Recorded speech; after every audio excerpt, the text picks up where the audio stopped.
ओम शांति। आज 22 फरवरी 2023 के बाबा के अनमोल मधुर महावाक्य सुनेंगे।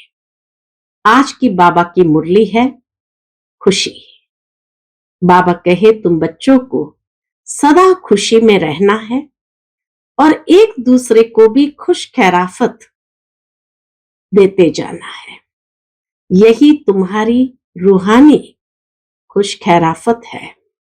बाबा कहे रूहानी खुश खैराफत किसको कहा जाता? तो अति इंद्रिय सुख का अनुभव करना। बाबा कहे ये रूहानी खुश खैराफत है और तुम्हें सबको ये रूहानी खुश खैराफत का अनुभव कराना है।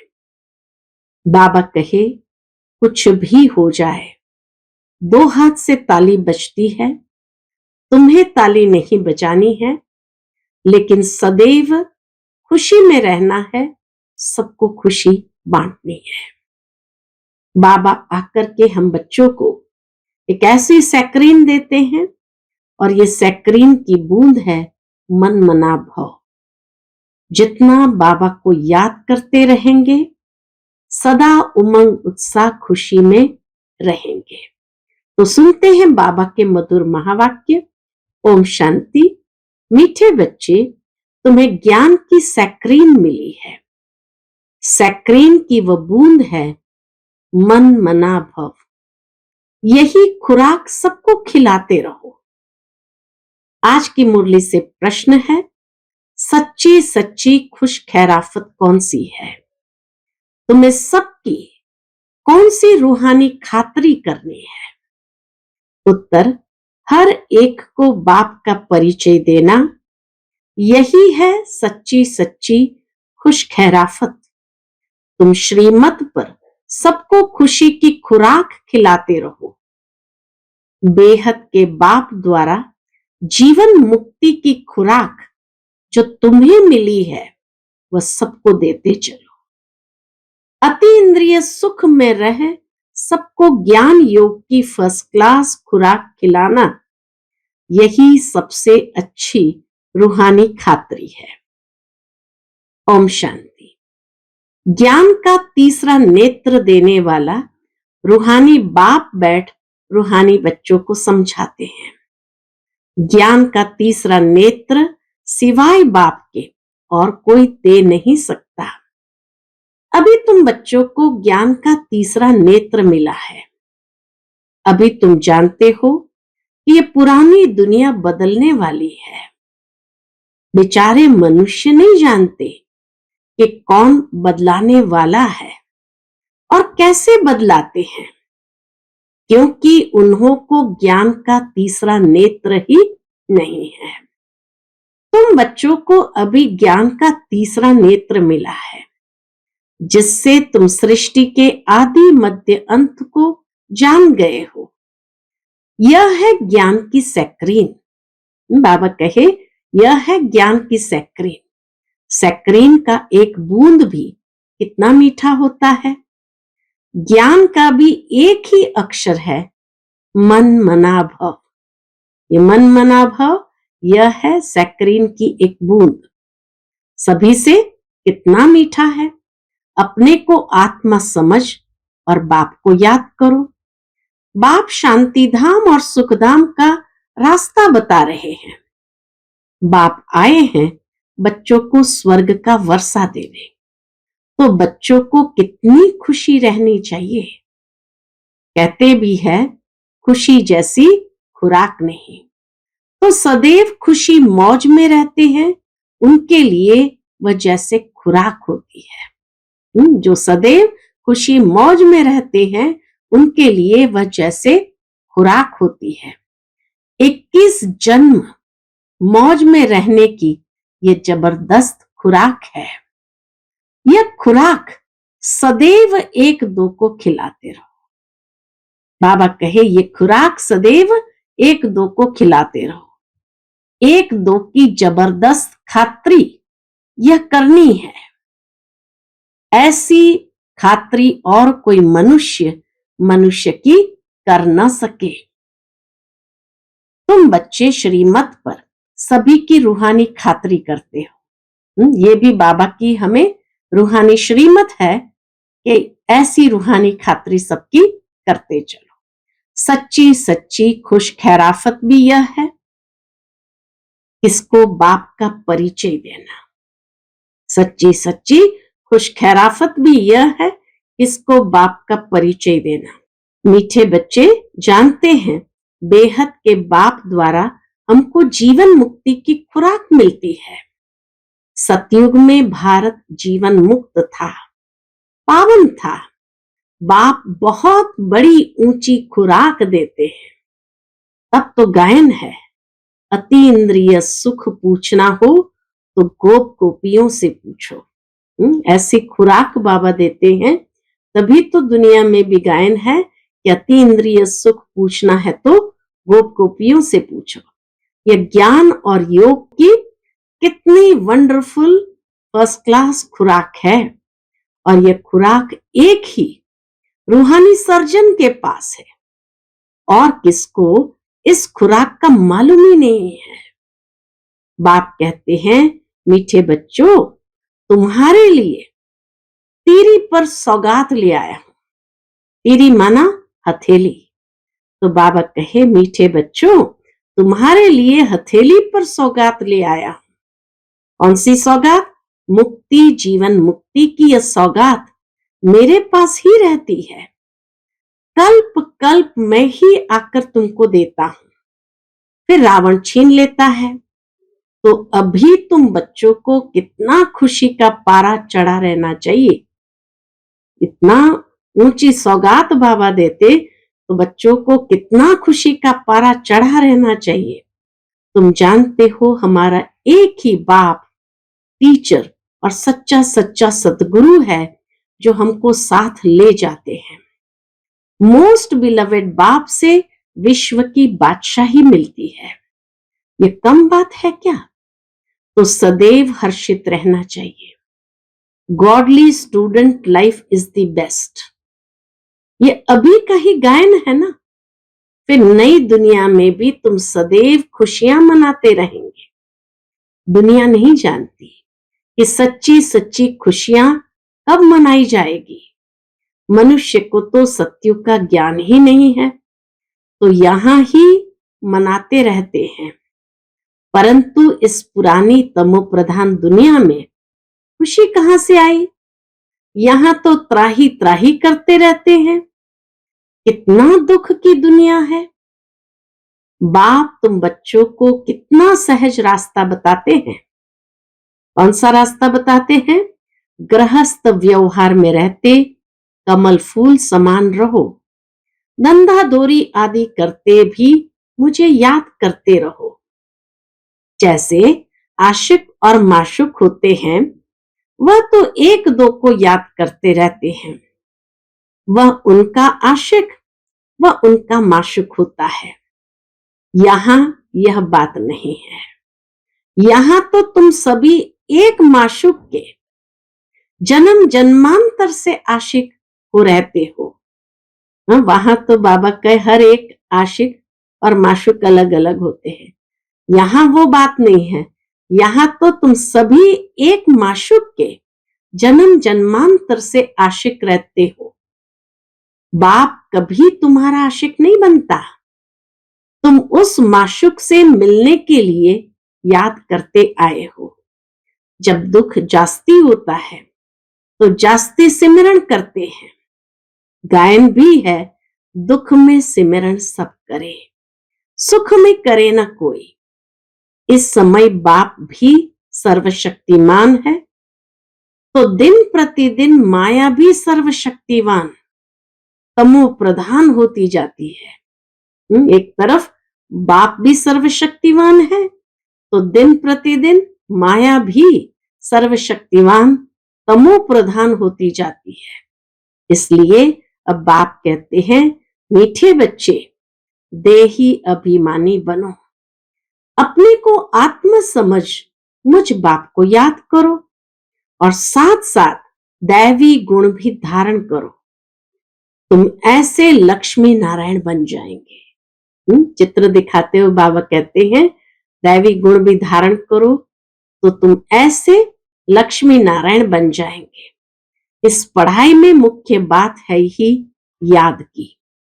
ऊंचते ऊंच बाप को बहुत प्यार स्नेह से याद करना चाहिए। वह ऊंचते ऊंच बाप ही नई दुनिया स्थापन करने वाला है। बाप कहते हैं, मैं आया हूं तुम बच्चों को विश्व का मालिक बनाने, इसलिए अब मुझे याद करो तो तुम्हारे अनेक जन्मों के पाप कट जाएंगे। कितना प्यार से बाबा कहते हैं कि विश्व का मालिक बनाने वाला हूं, इसलिए मुझे याद करो तो तुम्हारे अनेक जन्मों के पाप कट जाए। पतित पावन बाप कहते हैं, तुम बहुत पतित बन गए हो, इसलिए अब तुम मुझे याद करो तो तुम पावन बन और पावन दुनिया का मालिक बन जाएंगे। पतित पावन बाप को ही बुलाते हैं ना। अब बाप आए हैं तो जरूर पावन बनना पड़े। बाप दुख हरता सुख करता है। बरोबर सतयुग में पावन दुनिया थी तो सभी सुखी थे। अब बाप फिर से कहते हैं, बच्चे शांति धाम और सुख धाम को याद करते रहो। अभी है संगम युग। हे भैया, तुमको इस पार से उस पार ले जाते हैं। नैया कोई एक नहीं, सारी दुनिया जैसे एक बड़ा जहाज है, उनको पार ले जाते हैं। बाबा इस बड़ी दुनिया रूपी जहाज को पार ले जाते हैं। तुम मीठे बच्चों को कितनी खुशियां होनी चाहिए। तुम्हारे लिए तो सदैव खुशी ही खुशी है। बेहद का बाप हमको पढ़ा रहे हैं। वाह, यह तो कब ना सुना न पढ़ा। भगवान वाच, मैं तुम रूहानी बच्चों को राजयोग सिखा रहा हूं, तो पूरी रीति सीखना चाहिए, धारणा करनी चाहिए, पूरी रीति पढ़ना चाहिए। पढ़ाई में नंबरवार तो सदैव होते ही है। अपने को देखना चाहिए, मैं उत्तम हूं, मध्यम हूं, व कनिष्ठ हूं। बाप कहते हैं, अपने को देखो, मैं उच्च पद पाने के लायक हूं, रूहानी सर्विस करता हूं। क्योंकि बाप कहते, बच्चे सर्विसेबल बनो, फॉलो करो, मैं आया ही हूं सर्विस के लिए। कितना प्यार से बाबा कहते, मैं आया ही हूं तुम बच्चों की सर्विस के लिए। रोज सर्विस करता हूं, इसलिए ही तो यह रथ लिया है, इसलिए ही तो यह रथ लिया है। इनका रथ बीमार पड़ जाता है तो भी मैं इनमें बैठ मुरली लिखता हूं। बाबा कितना प्यार से कहते हैं, अगर इनका रथ बीमार पड़ जाता है तो भी मैं इनमें बैठ मुरली लिखता हूं। मुख से तो बोल नहीं सकते तो मैं लिख देता हूं, ताकि बच्चों के लिए मुरली मिस ना हो। कितना बाबा प्यार करते हैं कि बच्चों की मुरली मिस नहीं होनी चाहिए। तो बाबा कहे, ताकि बच्चों के लिए मुरली मिस ना हो, तो मैं भी सर्विस पर हूं ना। ऊंचे ते ऊंचा भगवान, वो हमारी सर्विस पर है। कितना नशा बाबा चढ़ा देता है। यह है रूहानी सर्विस। तुम भी बाप की सर्विस में लग जाओ, ऑन गॉड फादरली सर्विस। बाप ही तुमको सारे विश्व का मालिक बनाने आए हैं। जो अच्छा पुरुषार्थ करते हैं उनको महावीर कहा जाता है। देखा जाता है कौन महावीर है, जो बाबा के डायरेक्शन पर चलते हैं। बाप का फरमान है, अपने को आत्मा समझ, भाई भाई देखो। इस शरीर को भूल जाओ। बाबा भी शरीर को नहीं देखते हैं।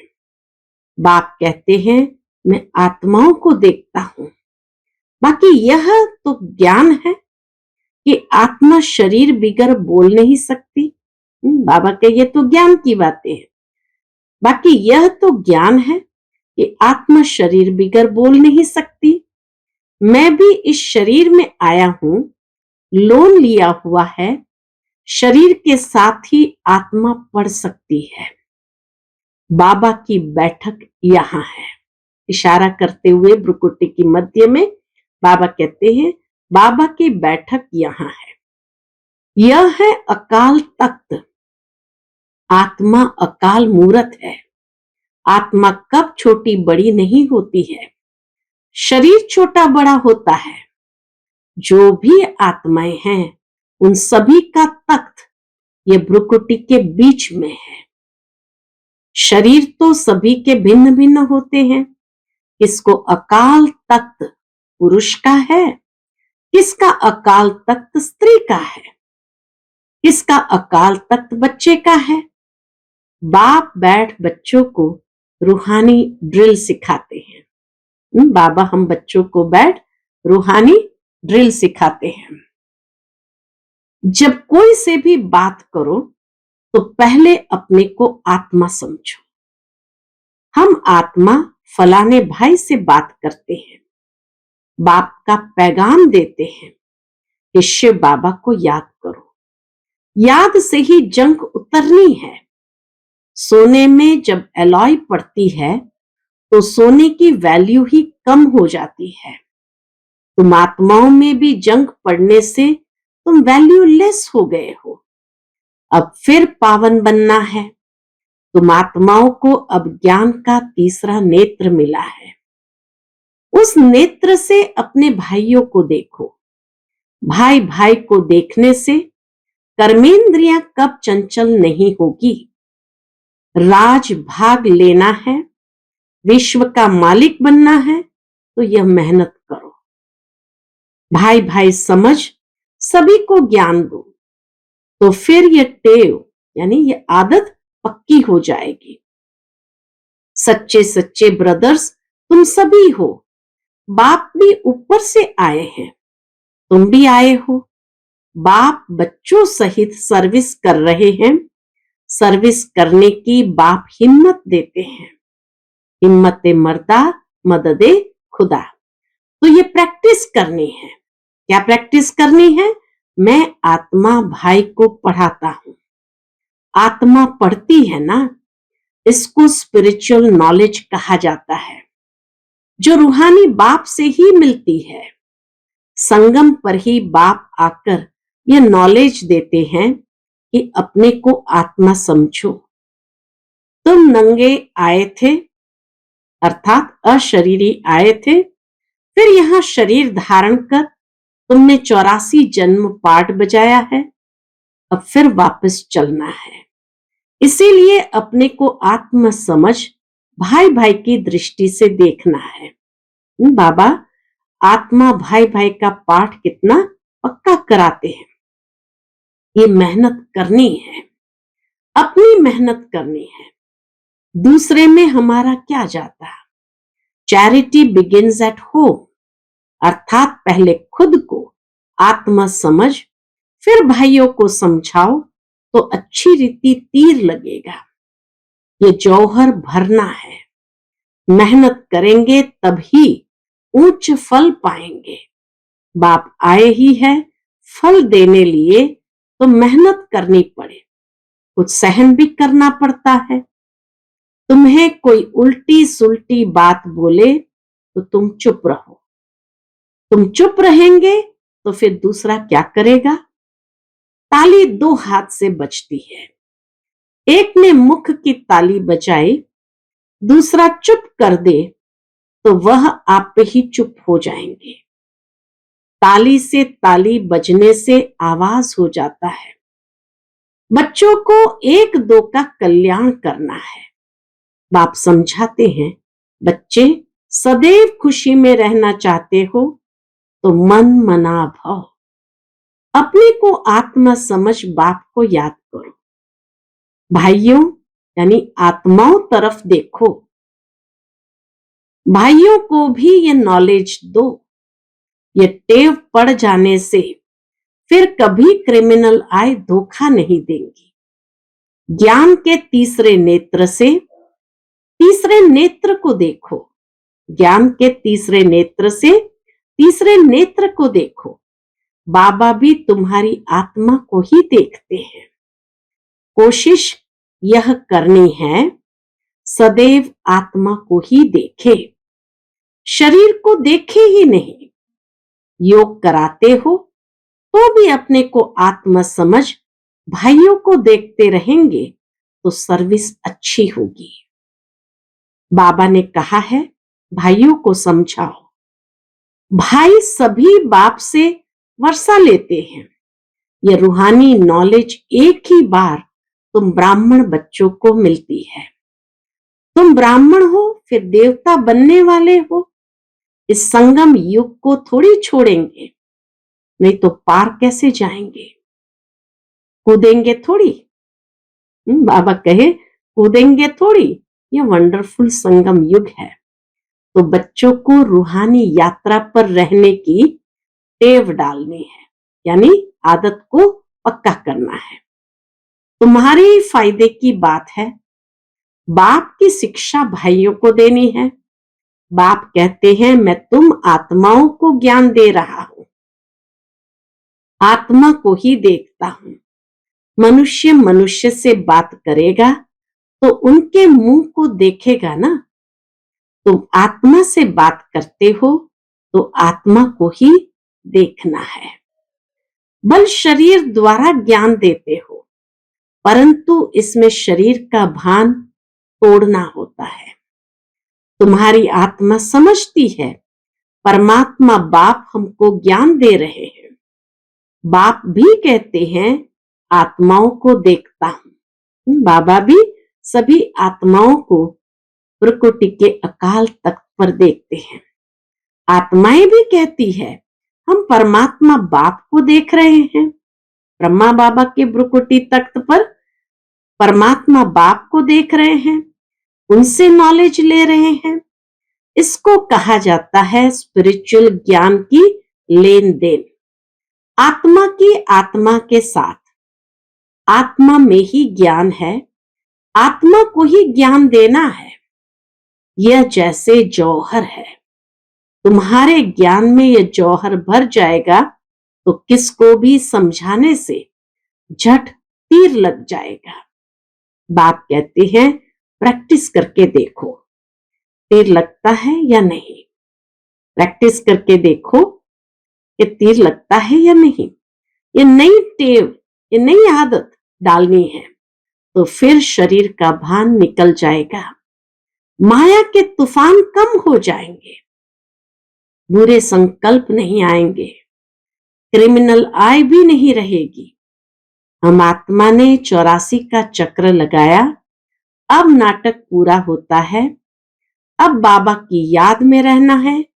याद से ही तमो प्रधान से सतो प्रधान बन सतो प्रधान दुनिया के मालिक बन जाएंगे। कितना सहज है। बाप जानते हैं बच्चों को यह शिक्षा देना भी मेरा पार्ट है। बाबा अपने पार्ट को कभी भूलता नहीं। तो बाबा कहे मैं जानता हूं बच्चों को यह शिक्षा देना भी मेरा पार्ट है, कोई नई बात नहीं। हर 5000 वर्ष बाद हमको आना होता है। मैं बंधाईमान हूं, बच्चों को बैठ समझाता हूं। बाबा भी कहते मैं ड्रामा में बंधाईमान हूं, बच्चों को बैठ समझाता हूं। मीठे बच्चे रूहानी याद की यात्रा में रहो तो अंत मते सुगति हो जाएगी। ये अंत काल है ना। मां में कम याद करो तो तुम्हारी सदगति हो जाएगी। याद की यात्रा से पाया यानी ये पिल्लर मजबूत हो जाएगा। याद की यात्रा से ये पाया यानी पिल्लर मजबूत हो जाएगा।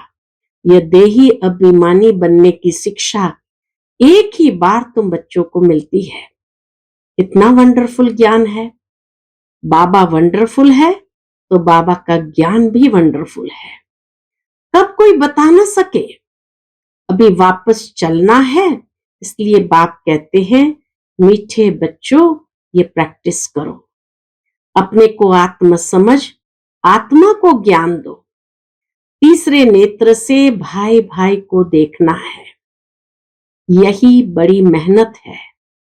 अच्छा, मीठे मीठे सिकिलदे बच्चों प्रति माता पिता बाप दादा का याद प्यार और गुड मॉर्निंग। रूहानी बाप की रूहानी बच्चों को नमस्ते। हम सब रूहानी बच्चों की रूहानी माता पिता बाप दादा को याद प्यार, गुड मॉर्निंग और नमस्ते नमस्ते। शुक्रिया बाबा, शुक्रिया। आज की बाबा की मुरली से धारणा के लिए मुख्य सार है। पहली पॉइंट, आत्मा भाई भाई को देखने का अभ्यास करना है।